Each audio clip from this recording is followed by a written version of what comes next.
Ćao svima, ja sam Darko, vi gledate novu epizodu na kanalu Dum Dum. Nalazimo se u Beogradu, u streljačkom klubu Target i predstavljam vam jedan veoma redak pištolj na ovim prostorima, a i generalno.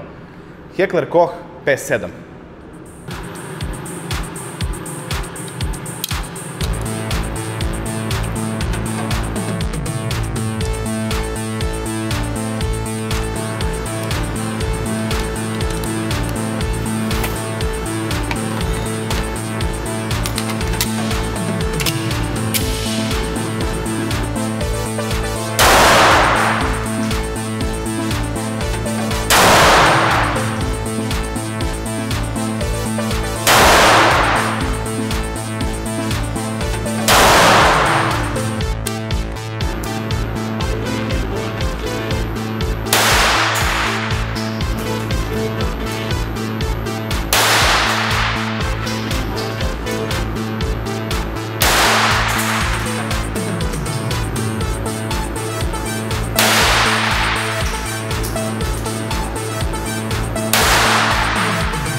Heckler Koch je jedna od najpoznatijih fabrika za proizvodnju oružja na svetu. Samo neki od njihovih proizvoda su automatska puška G3, G36, automat MP5, snajperska puška PSG-1, pištolj USP.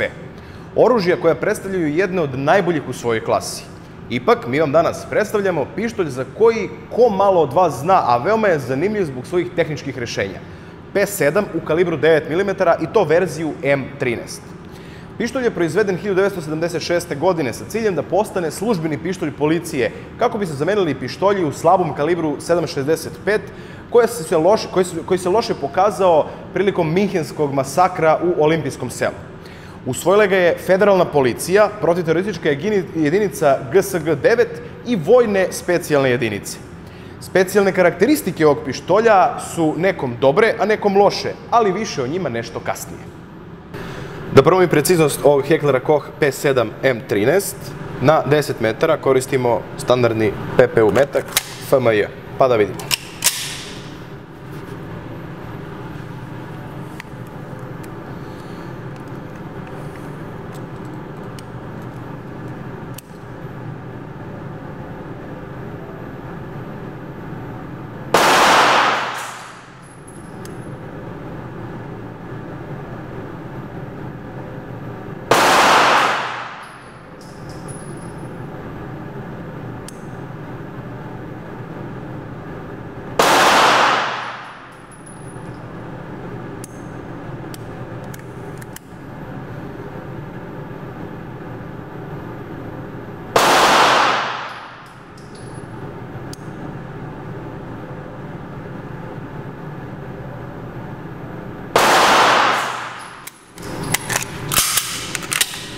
I da vidimo rezultate.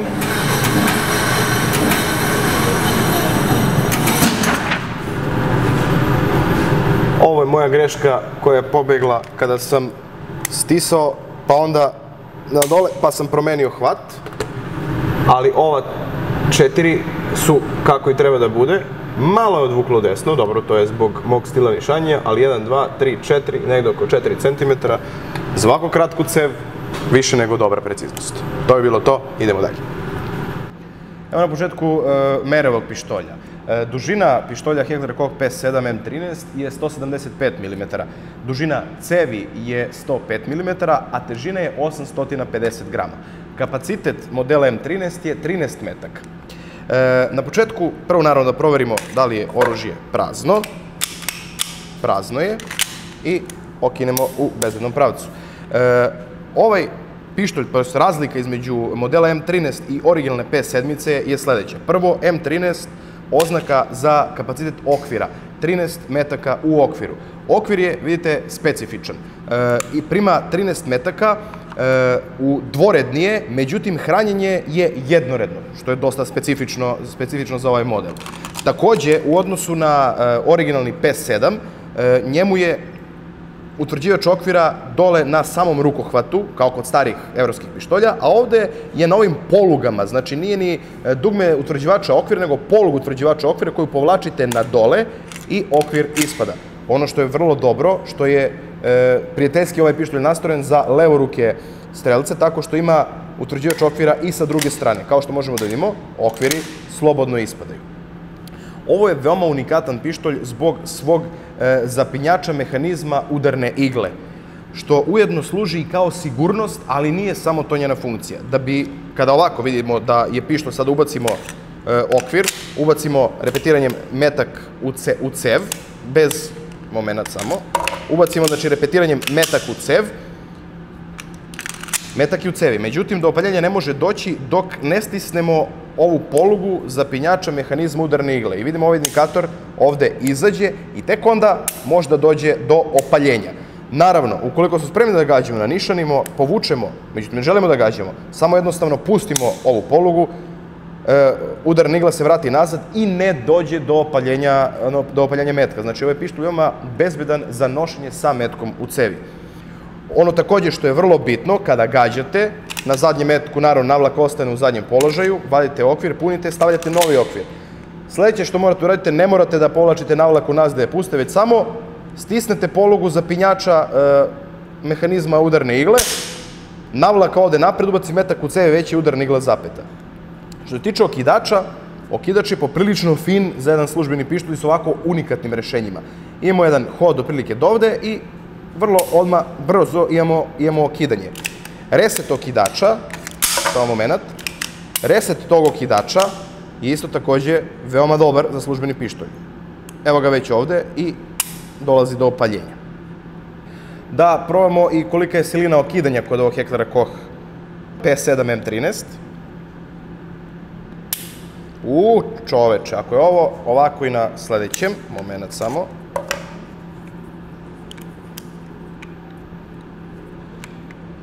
Bilo je nešto malo više od kilograma. Kilogram i 400, kilogram i 500, još jednom. Ovo je ako je fenomenalno okidanje. Evo još jednom. Neverovatno. Da probamo još jednom. Ovo je najviše do sada što merimo, ali mi je neverovatno ovolika mala silina okidanja kod ovog službenog pištolja. Oko kilo i po, kilo i 600. Tako da je ovo na nivou takmičarskih pištolja. Prilikom pucanja ne deluje tako, jer kada stisnete ovaj mehanizam zapinjača udarne igle, onda nemate toliku koncentraciju na silinu okidanja, a silina okidanja je izuzetno mala. Ono što je bitno, a što smo zaboravili da napomenemo, je da je sistem nišanjenja klasičan 3 tačaka i naravno na navlaci imamo ove ovde zareze koji sprečavaju odbljesak sunca prilikom nišanjenja. To je to. Malo je nezgodno punjenje samo, jedna mana ovog, inače odličnog pištolja. Dvoredni je okvir, ali je jednoredno hranjenje samog pištolja. I onda dok se gurne da je prvi metak i onda sledeći, malo je nezgodno. Evo ga, vidite. Malo je nezgodno, ali opet, ok, sve je stvar navike.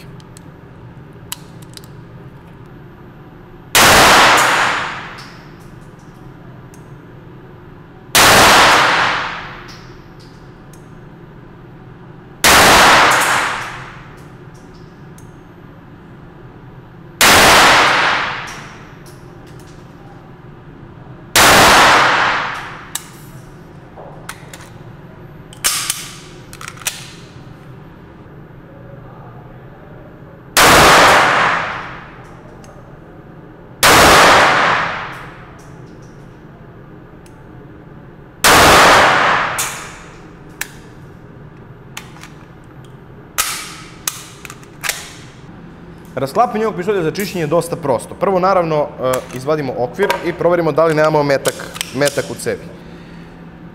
Pritisnemo ovo ovde dugme, vučemo malo navlaku nazad i dižemo je na gore i jednostavno otpuštamo sa rama. Vidimo fiksnu cev, vadimo povratnu oprugu i vidimo veoma zanimljivo kod ovog pištolja, vidimo gasni klip i unutar gasni cilindar.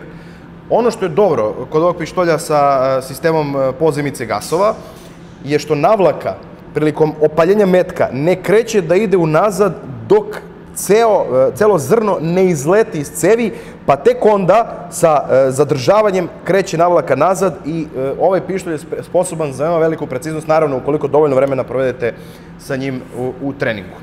To je bilo to sa rasklapanjem za neko osnovno održavanje i podmazivanje.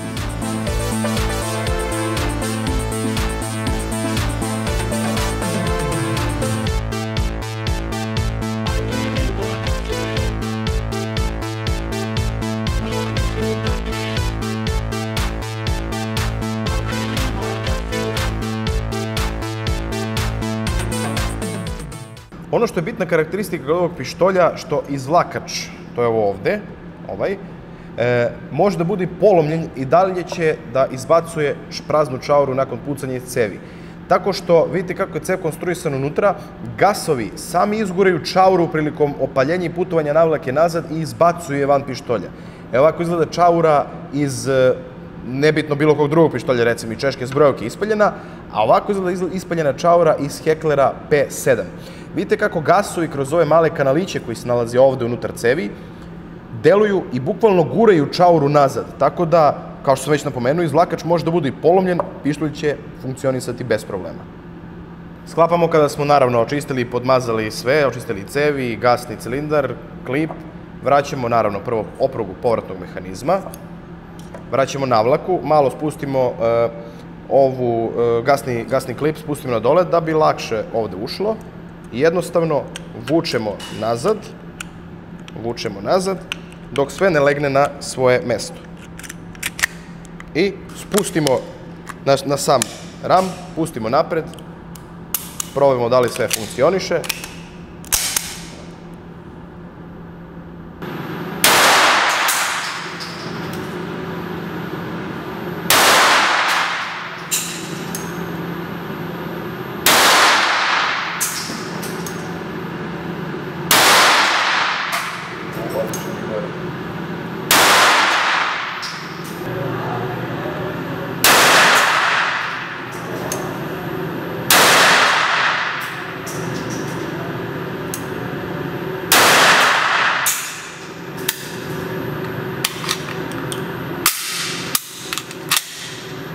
Ovo je svakako unikatan pištolj koji je našao svoju primjenu.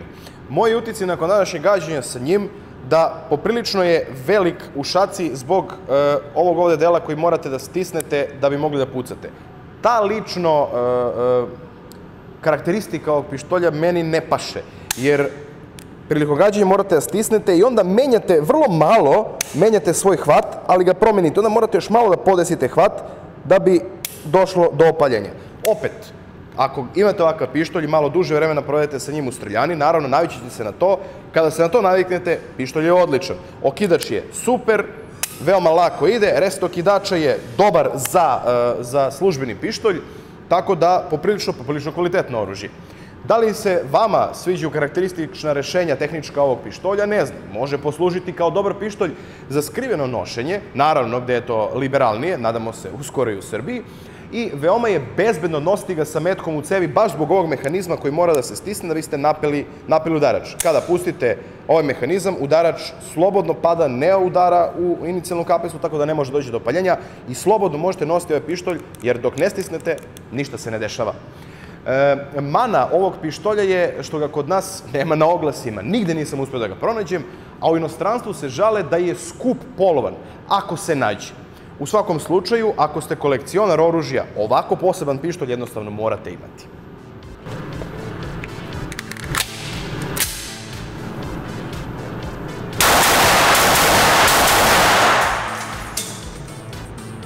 Ovo je bila još jedna epizoda na kanalu Dum Dum. Zahvaljujemo se streljačkom klubu Target na gostoprimstvu, a vi ukoliko ste iz Beograda ili prolazite kroz Beograda, želite malo rekreativno da gađate, postite streljanu Target na adresi Miloša Pocerca broj 10. Ukoliko vam se sviđa ovako nešto, prijavite se klikom ovde, podelite ovaj video na društvenim mrežama i sa svojim prijateljima. Vidimo se sledeći put.